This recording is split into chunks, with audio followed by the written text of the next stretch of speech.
Éco-Afrique. 26 minutes d'économie africaine en particulier. Un rendez-vous hebdomadaire pour déchiffrer et analyser l'actualité économique africaine.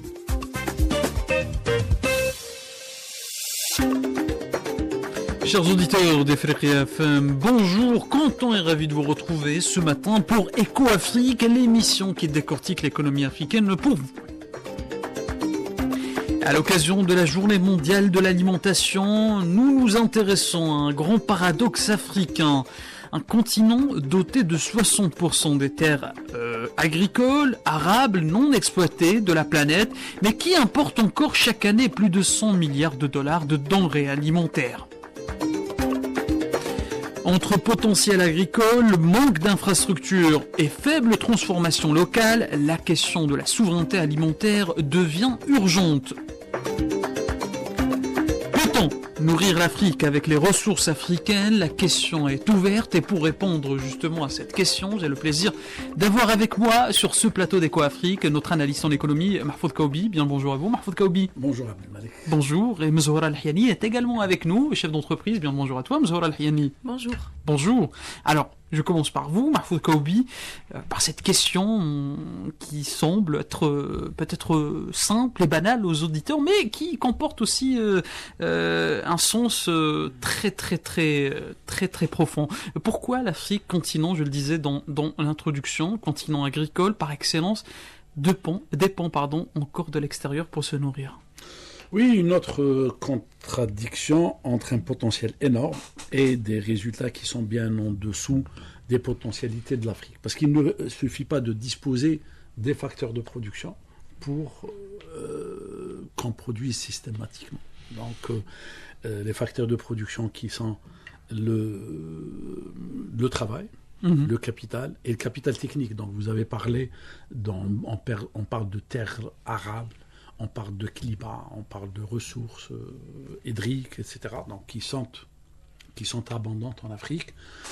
On parle de jeunesse aussi, mais jeunesse, main-d'œuvre ne veut pas dire travail. Donc, il faut transformer la force de travail en énergie. Et puis, il faut aussi mobiliser les fonds nécessaires dans le cadre de projets, donc pour que on puisse avoir cette production. Donc, pourquoi ? Parce que l'organisation manque et le travail manque. Voilà. En un mot, qu'est-ce qui nous manque africain pour qu'on puisse transformer nos potentialités en production? Et c'est pour cela que cette contradiction fait que l'Afrique importe pratiquement 60 à 65% de ses consommations.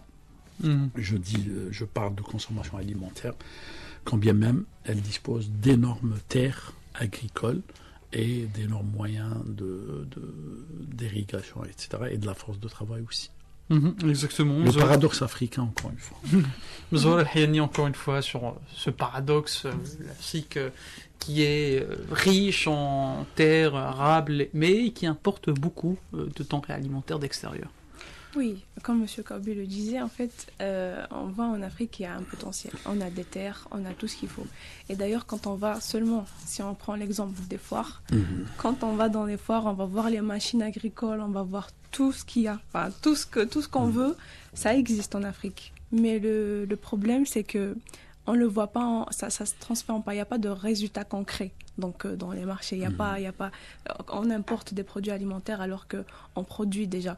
Donc le problème, c'est comme M. Kaoubi le disait, c'est pas coordonné. Les chaînes ne sont pas coordonnées. La production n'est pas coordonnée avec la transformation, avec la distribution, et enfin pour arriver au consommateur. Déjà, ça, c'est un problème. Il y a le problème d'infrastructure, déjà, parce que si on produit et que ça n'arrive pas, donc on dit qu'on perd combien de pourcents 40 à 60% de ce qu'on a produit dans les routes. Parce que ça se perd. Exactement. Et en plus, dans la chaîne de distribution, on n'a pas de chaîne de froid. Comment préserver tout ce qu'on a produit? Donc ça, déjà, c'est un problème. Et après, en Afrique, on a tendance aussi à importer des produits qu'on a. Et ça, c'est pour la sécurité. Parce que si on arrête les importations d'un coup, et on a vu ça dans plusieurs pays, si on arrête les importations d'un coup, soit c'est des tensions et de l'instabilité, soit c'est l'inflation et c'est des prix qui vont grimper. Donc, dans tous les sens, en fait, c'est le problème de ce paradoxe, c'est ni mal ni bien. C'est ni mal ni bien d'importer les produits, mais il faut avoir une stratégie, il faut avoir une manière de le faire parce qu'il ne faut pas le faire brusquement comme ça. Et d'ailleurs, même les pays développés, on a vu comme l'Inde aujourd'hui avec le riz, il y a plusieurs pays. Donc, ça a pris 10, 15, combien d'années pour qu'on voit les résultats. Donc aujourd'hui, quand même, M. Kabi insiste, il y a la force de travail. Il faut qu'on mette les mains dans la pâte, il faut qu'on travaille parce que ça ne vient pas juste comme ça. Zola a lâché un mot qui est très important, stratégie. Exactement. Donc ces moyens qui sont abondants en Afrique, il faut les organiser. Et organiser tout cela, faire les bons dosages, les bonnes organisations, les bonnes incitations, les bonnes techniques, les bonnes méthodes, ça s'appelle tout simplement une stratégie. Oui. Et c'est là où il y a la défaillance.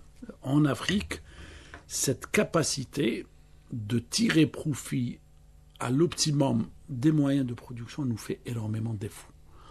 C'est vrai qu'il y a un héritage colonial qui a un petit peu réduit nos ressources humaines en termes de compétences au début, donc au lendemain de l'indépendance, mais aujourd'hui, après une 60aine d'années, je dirais que nos capacités d'élaborer les bonnes stratégies, de tirer profit des expériences antérieures, devraient être réunies pour qu'on puisse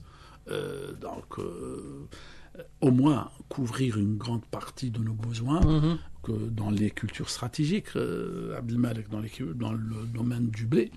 Oui. Donc tout le monde a vu la période de la Covid, comment l'Afrique a été pratiquement dans une situation très très difficile parce que il vivait au merci des pays, parce qu'il y avait une pénurie au niveau des marchés internationaux. Donc au jour d'aujourd'hui, c'est les aides qui, dans le domaine de la fourniture d'aliments, qui fait vivre une bonne partie de pays africains. Maintenant, il y a un côté juridique à mettre en place, il y a un côté économique à mettre en place, il y a des infrastructures à réaliser, parce que les choses ne sont pas aussi simples. Il ne faut pas disposer dans l'absolu de moyens pour dire qu'on peut être performant en matière.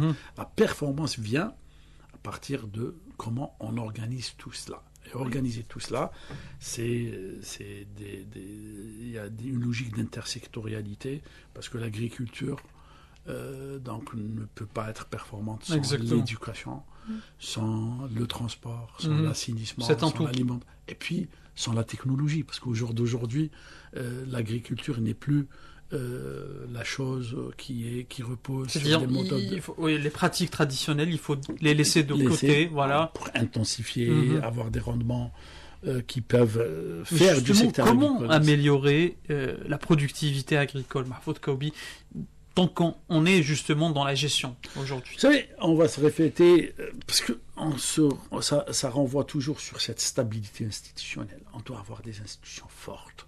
Et en Afrique, l'instabilité nous joue énormément de tours. Oui. Deuxièmement, des gouvernements, on doit améliorer la gouvernance.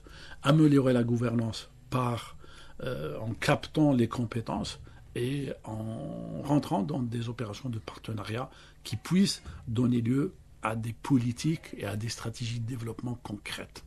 C'est les deux éléments principaux. Le reste, sur le plan technique, je pense qu'on ne va pas réinventer quelque chose. Mzola parlait tout à l'heure de l'Inde, donc qui a transformé son handicap en un atout actuellement, et en assurant sa propre souveraineté alimentaire et en gagnant tout simplement le défi de la productivité, du rendement, etc. Mais ceci est passé par une stabilité politique, par la mise en œuvre de stratégies de développement efficaces, et au jour d'aujourd'hui, on voit les résultats. Ce n'est pas le cas, malheureusement, de tous les pays africains, quand bien même il y a des expériences assez positives qui commencent à donner des résultats probants. Si on prend l'expérience algérienne, par exemple, Oui. d'accord, qui se fixe comme des objectifs d'améliorer le rendement, d'encourager l'investissement, d'encourager la diversification et de tirer profit de tous les avantages dont dispose l'Algérie dans le domaine des grandes infrastructures, d'autres qui sont à réaliser aussi dans le domaine de l'irrigation, dans le domaine de l'énergie solaire, etc. Donc vous voyez la chose. Donc l'agriculture, comme les autres secteurs d'activité, a besoin de vision, de stratégie de développement et de moyens. Exactement. Mais les moyens viennent en dernier et non pas en premier, comme on a tendance souvent à les mettre en Afrique. Quand on parle de manque de moyens financiers, alors que les financements, à mon sens, c'est la dernière question qui se pose. Exactement. Le plus important, c'est d'avoir les bonnes stratégies, les bons hommes et les bonnes femmes, et surtout d'avoir une stabilité qui permet d'accompagner la transformation. Parce qu'en Afrique, il s'agit de Un problème de transformation. de la réalité. Une transformation ne se fait pas dans le court terme, elle se fait dans le long terme.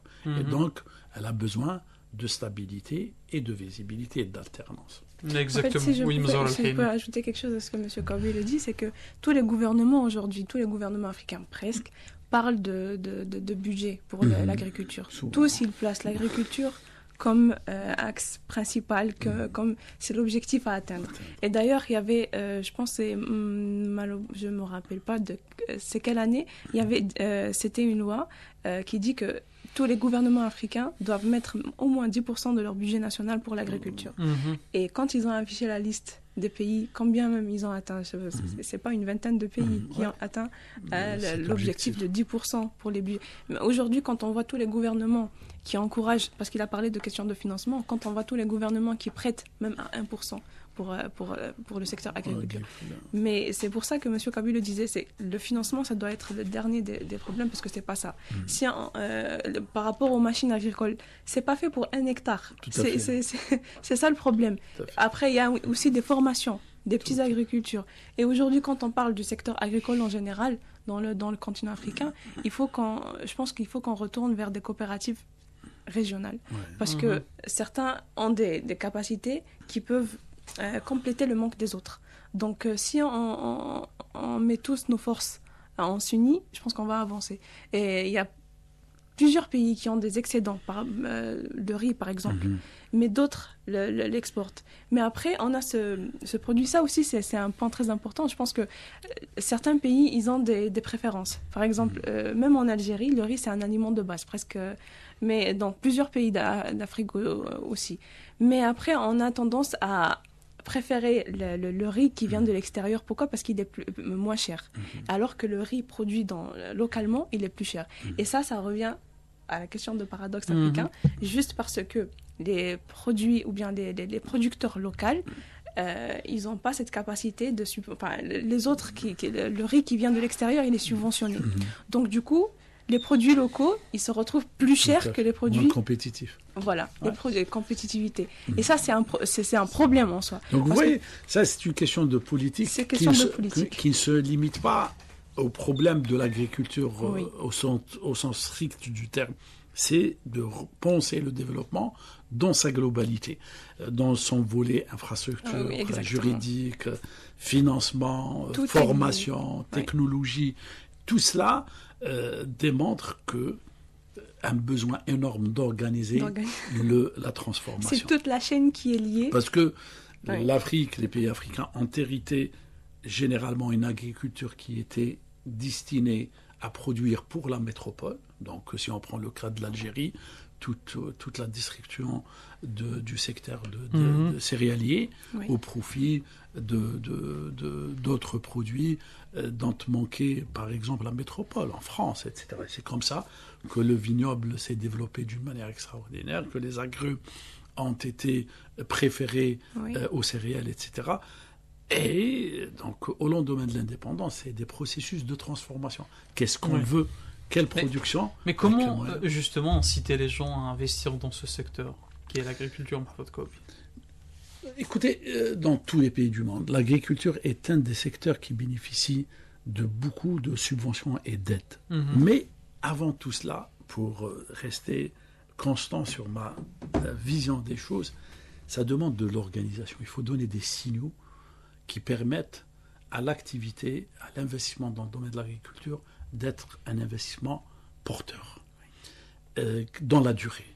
Mzoura parlait tout à l'heure des distances importantes qui existent entre les lieux de production et les lieux de commercialisation. En Afrique en particulier.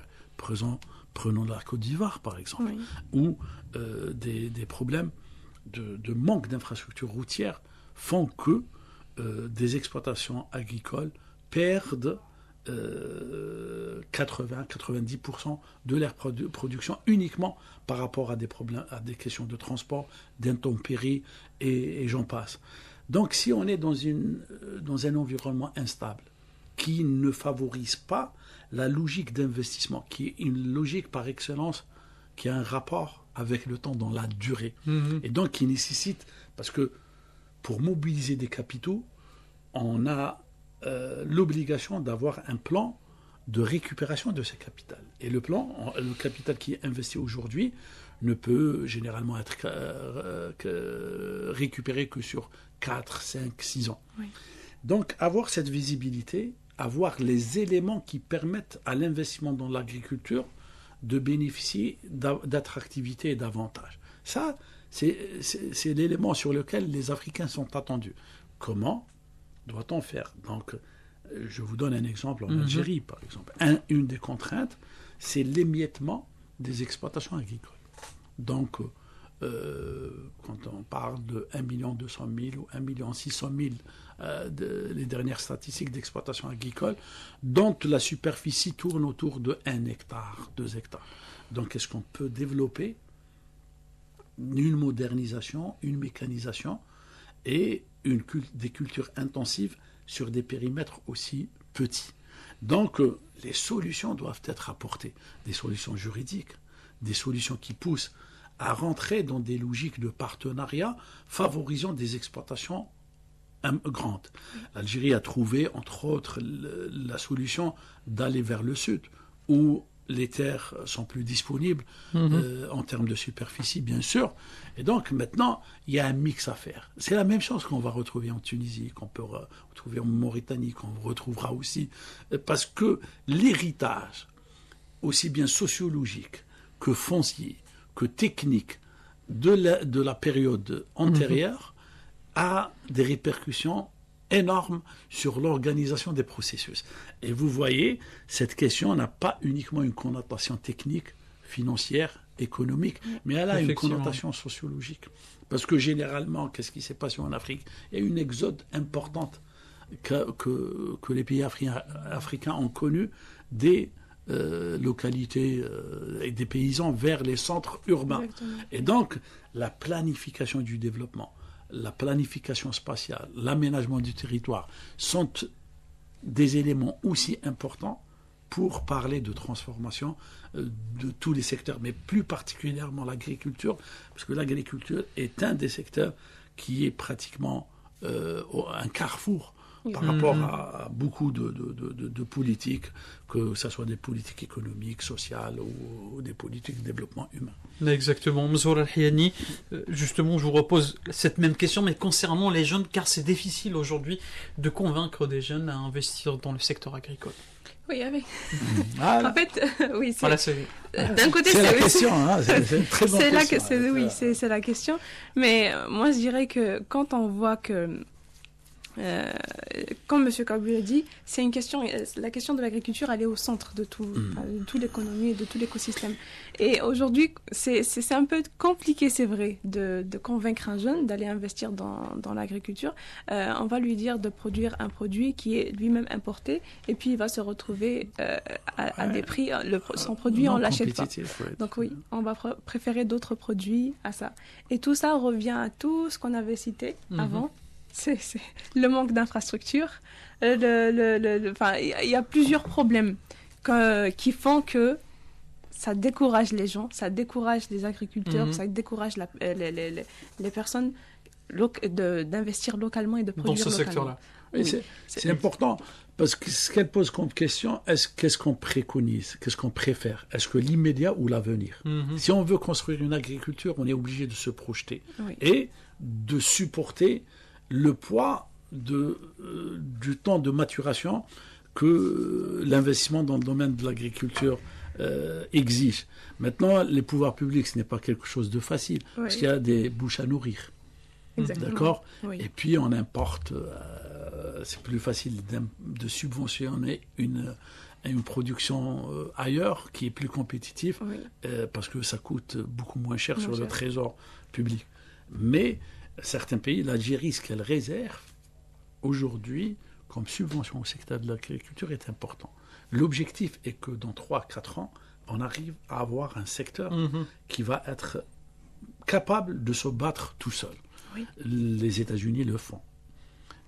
L'Union européenne le fait d'une manière extraordinaire. C'est le secteur de l'agriculture qui bénéficie de la part la plus importante de subventions. Vous voyez, la bataille, elle se passe sur cette terre. Et quand on rentre dans une logique globale, les Africains se trouvent diminués dans leur compétition avec les autres pays, d'autres continents, qui ont tout simplement plus de maîtrise technique, donc qui sont plus compétitifs, qui ont plus de moyens financiers, ce qui rend les choses plus difficiles. C'est pour ça que c'est des pactes sociaux, c'est de l'implication aussi bien des gouvernants que des gouvernés, sans qu'il y ait une volonté de la part des Africains de transformer la réalité et de favoriser l'avenir par rapport à l'immédiat, comme l'a fait la Chine, comme l'a fait l'Inde, comme l'ont fait des pays qui ont prouvé que les bonnes stratégies la Corée du Sud, tout à fait. Les bonnes stratégies sont payantes. Mais pour avoir de bonnes stratégies, il faut de la bonne gouvernance. Vous voyez c'est la dialectique. C'est ça et le paradoxe africain, il est là. Ça nous renvoie toujours à cette question d'instabilité et cette question d'incapacité de créer un pacte social entre les différentes élites africaines, qu'elles soient politiques, qu'elles soient financières, qu'elles soient sociales. Donc, penser projet, penser objectif. Et c'est surtout valable dans le domaine de l'agriculture, où les temps de maturation sont relativement lents, où le combat est difficile, mais je dirais que c'est le combat, parce que la souveraineté alimentaire est au cœur de tous les combats qui vont se poser dans les prochaines années. Et on oublie qu'en 2050, la population africaine va doubler. Tout à fait. Et justement, c'est l'objectif et le but est là, justement. Donc l'équation... Est-ce que l'Afrique sera-t-elle capable de se nourrir seule ? Voilà, vous me tendez une... Donc maintenant, c'est très important. C'est une course contre la montre. Est-ce qu'on aura des bouches à nourrir ou des bras à produire ? C'est toute l'équation. Ça me rappelle William Theodore Schultz dans son livre Il n'est de richesse que d'homme, qui a été primé d'ailleurs en 85 comme prix Nobel en économie. Il cite un dirigeant chinois qui dit que le milliard de Chinois, à l'époque, les Chinois étaient à 1 milliard la population chinoise était à 1 milliard, dit que le milliard, ce n'est pas, on a 1 milliard de bouches à nourrir, mais 2 milliards de bras à produire. Exactement. Donc si on arrive à être dans cette logique, je dirais on n'a rien à contraire, le capital est humain avant tout, mais à condition qu'il soit mobilisé dans les logiques de production et non pas les logiques de consommation, de soumission et de rente. Exactement. Alors, Mazouar Al-Hiyani, justement, je ne veux pas évoquer la ZLECAf comme étant une solution miracle à tout, mais... non, une pommade à appliquer. Non. La ZLECAf peut-elle ou pas, je vous pose la question, justement, renforcer les échanges entre pays africains, justement, en matière de produits agricoles. Oui, parce que c'est vrai, c'est pas une pommade miraculeuse comme vous l'avez dit, mais aussi c'est une solution. Et je pense que c'est normalement, si on renforce toutes nos capacités, et si on se tourne vers la ZLECAf et ce qu'on a comme organisation africaine, etc., et si eux-mêmes nous épaulent tous les États africains, je pense qu'on va avancer. Par exemple, des fruits exotiques d'Afrique de l'Ouest peuvent se vendre aujourd'hui en Afrique du Nord. Ça libère les facteurs de production. Donc, les investissements vont être plus faciles. Grand problème de financement dont on posait. Ça libère la technicité, les expériences. Il sera routier. Il y a des expériences qui sont abondantes dans certains pays et un manque d'expérience, des déficits qui sont dans d'autres. Donc ouvrir briser les barrières, ça permet aux facteurs de production de circuler librement. Et ça permet à la production de trouver des débouchés dans des marchés énormes. D'ailleurs, ce qui se passe actuellement sur le plan géostratégique, c'est une guerre pour maîtriser les espaces. Exactement. Donc, soit on a des logiques émiettées qui font que nos stratégies ne peuvent être que limitées aussi par rapport à tout cela, soit on a des champs et des espaces libres qui permettent de tirer profit de toutes les potentialités de l'Afrique. Et c'est dans ce sens que la ZLECAf est une opportunité extraordinaire.